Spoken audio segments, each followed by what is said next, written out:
Hello everyone, this is CJNovo992 and today we're back for another brand new video. Now today's video actually comes to us after what has been a successful week, not only in terms of what we were able to accomplish last week in Europe and able to translate it back in to the domestic side of things and get that win. There was no lull or anything like that. If you've been paying attention to us this season, it's not always been the case, but we're on a bit of a run right now and that leads us back into where we set our sights tomorrow with another European game, with an opportunity and a chance to fight for the right to have more incredible European nights, ladies and gentlemen, as we go to that incredible furnace of an atmosphere for Red Star Belgrade with a cheeky 3-goal advantage. And you know, some people, I think that fact right there is almost getting lost on some people. Now I know there's disappointments and frustrations away the shop right now, but what we are doing and what we have done so far is simply incredible, and it has been a tremendous journey so far because we sit with that 3-0 advantage after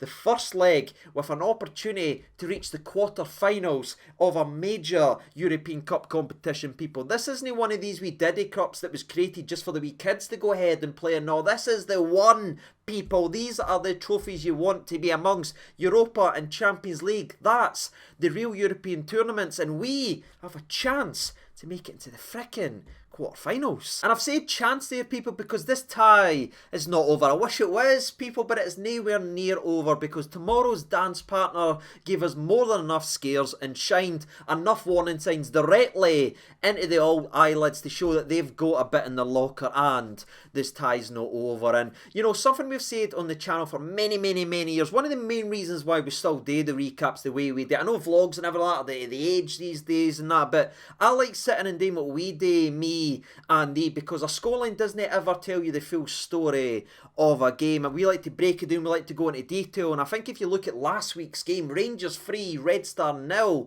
you maybe get an idea of what you think the game was. Maybe you missed it one-sided, blah blah blah, but that's no, people. The old saying that we've said many times on the channel, the scoreline doesn't tell you the full story, is the perfect summary of that first leg. So strap yourselves in, we've got things to talk about. It's not going to be a traditional match preview with the oppositional preview and all this stuff broken down, because we've done that last week. But what we are going to discuss is this game of football and some important talking points regarding them and us. And because I'm OCD and I like to talk about the opposition first, we'll start with them once again, because I've seen some people come out the woodwork now and chime online and say this and that, trying to dismiss this Red Star Belgrade team, saying they're no good, or this, they're 3-0 doing, it's an easy game for Rangers. But that is absolute nonsense to go back and look at, people, right? We know why they're saying that. They're blinded by their own hatred of Rangers. They can't dare give props to Rangers, and they have to coddle themselves in that blanket because they've got nothing else to do on a Thursday night besides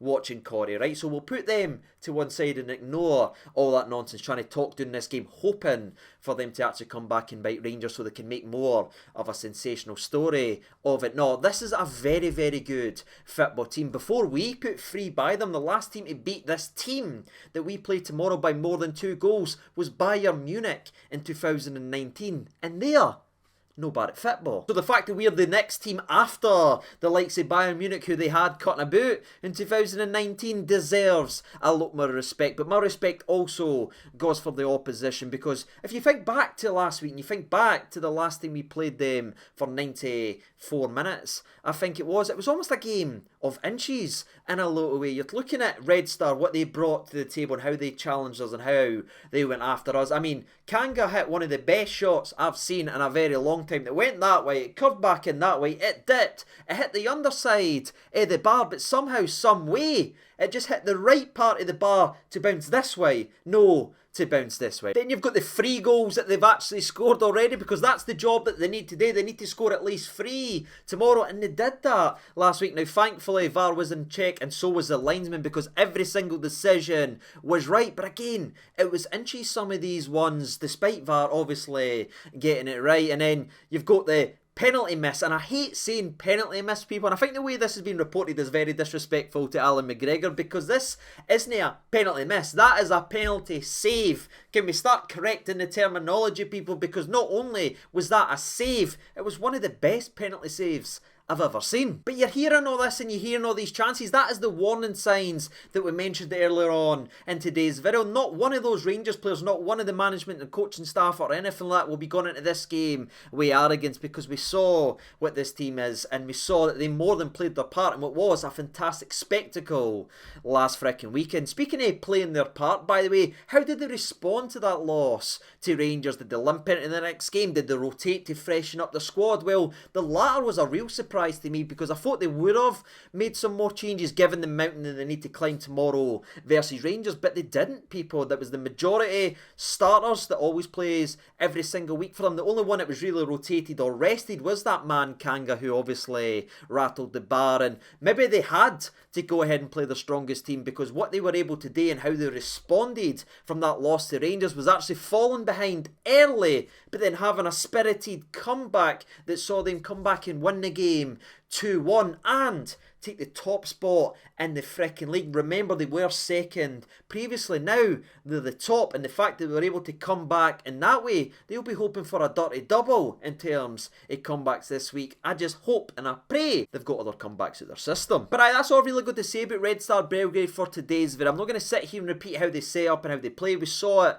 with our own eyes now, and I'm no one to bore you. I'm just trying to tell you what you need to know about the game tomorrow, and that is it. They didn't rotate or rest players, which I thought they maybe would have done given what they've had today, but no, they went the other way. In fact, it's maybe worked out to their advantage, because they're feeling it now, people. They are bouncing from pillar to post, not only with the spirited comeback, but the fact that they are now sitting top of the table in their league for the first time in a while this season. So mentality wise, they're there. They think they can score the goals. They created enough opportunities, so they are well and truly up for this game tomorrow, especially with the crowd that will be with them for the very first whistle. But moving away from the Red Star things, we also need to talk about how Rangers are going to go into this game, the latest Rangers team news, and how I think we'll actually set up. Now, obviously, there's no right or wrong answers, it's just fans sharing their opinion, but for me, I think we will be slightly more defensively rigid in this game than even we were in that second leg versus Dortmund, where I said we still need to go gung-ho, because we know how vulnerable and weak they were, and we knew piling people forward, getting in their faces, made Dortmund weaker and tipped the tie in our favour. Well, I actually think being a wee bit smarter and being a little bit more defensively sound in this game, throwing the 3-0 goal advantage away to one side, just as an actual on a game, being slightly more defensive, allowing them to pile a wee bit forward and then striking on the counter, I think will again play its part in tipping it into our favour, because they will go gung-ho. They will be gone for it, people, with that atmosphere right there. But again, I think that will actually play directly into the plan and strengths of Rangers, because where we're best is actually hitting on the counter-attack. It's when Ryan Kent's not got 3 or 4 bodies in his way. When it's 1v1, you know they're done, and Morelos will live and breathe off only having one centre-back to actually spin and get behind people. So that's who I imagine we'll see the game. It won't be as gung-ho gone forward by Rangers, but I think it will be a tactical just counter-attack all afternoon, and we should hopefully be able to hurt them. Now again, you can never guarantee you'll take chances or anything like that, but the only thing I think we can guarantee is we will get some chances in this game, just simply because they need to go for this for the first whistle to the frickin' last. Then you go ahead and bring back that 3-goal advantage and you slap it right in the middle of the table for this frickin' tie, and then it almost becomes a game that will be defined by whoever scores that first goal. If it's Red Star, with everything going around, with that incredible atmosphere and everything like that, they'll be right up for it and they'll take the confidence and they'll take advantage of the game. But if it's us, people, that incredible atmosphere, this intensity, blah blah blah, we keep hearing about, we'll be able to turn that crowd like that, and where it's been intimidating us and all the stress and press and everything that's been made about their atmosphere will be off us and actually on them. So for me, if we can turn the crowd, we make the quarters. And that's all really good to say about the Rangers conversation side of thing. I'm absolutely buzzing. I'm feeling it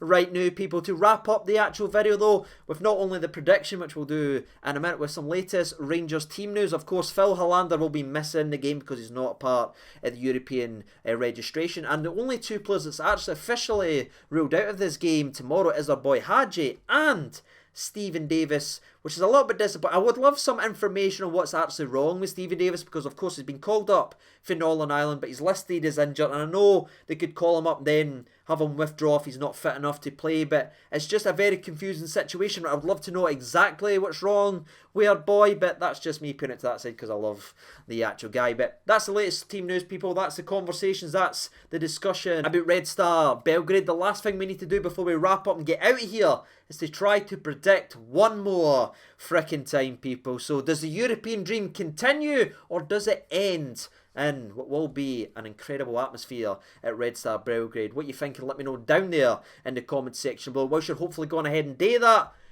I'm not copping out here, but I'm genuinely going to go with a cheeky Rangers 2, Red Star 2. I think there will be goals in this game, people. I think they're just going to have to fire that many people forward. You just look at the stats and everything, they just have to score at some point in the game. If it's not, it's an incredible performance by McGregor and the frickin' defence. But again, I do think we will hit them on the counter-attack because of how many goals they need to score. I think Ryan Kent will be a game changer. Tavernier and Morelos. Can they do it one more time? Let's find out tomorrow. But that's my prediction in the game of football. That's us discussed the actual game. Until next time, people, until tomorrow after the game, which will probably be about 1 o'clock in the morning if you're staying up. By the way, hopefully it's a happy thumbnail. Take care of yourselves, everyone. Enjoy the game. All the best and bye.